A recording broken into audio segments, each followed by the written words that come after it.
Kawan, tahu tak? Saya nak ingatkan satu perkara tentang jenazah. Saya nak sampaikan pada kawan macam ini.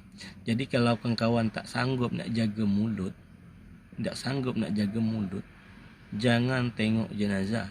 Ya, jangan tengok orang mandikan jenazah. Jangan tengok segala benda ke jenazah. Kerana kalau tak jaga mulut nanti dosa besar. Nanti fitnah orang mati tu besar sangat dosa.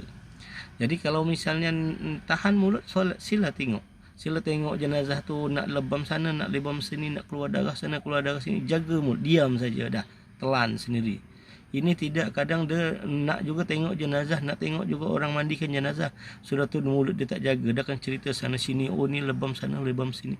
Nanti akan timbul fitnah. Orang kata, oh itulah kena waktu hidup tu begini dan begitu. Padahal dia tak dah macam tu.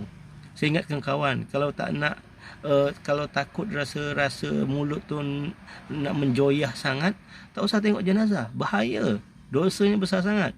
Tu makanya kalau orang-orang dulu tu, kenapa kalau orang yang tukang mandi jenazah tu dikasih dia cincin yang meninggal, kadang dikasih baju segala macamnya. Apa maknanya? Kerana tukang yang mandi tu yang tahu segala-galanya tentang jenazah. Bahasa yang tersirat dari keluarga tu, dia katakan, ni kau mandikan jenazah keluargaku, ni aku kasih kau cincin, kasih ke engkau apa benda lah, harta yang dia punya, supaya untuk apa? Tutup mulut. Tu bahasanya macam sogok terdiam lah tu. Nah, kasih tutup mulut, jangan kasih tahu apa pun yang terjadi tentang jenazah keluargaku. Macam tu orang menjaga.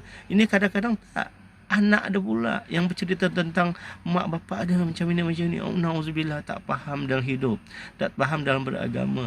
Kalau tak faham, kalau tak pandai, jangan tengok jenazah, ya. Saya ingatkan, dosa besar menceritakan hal-hal yang terjadi pada jenazah. Okey?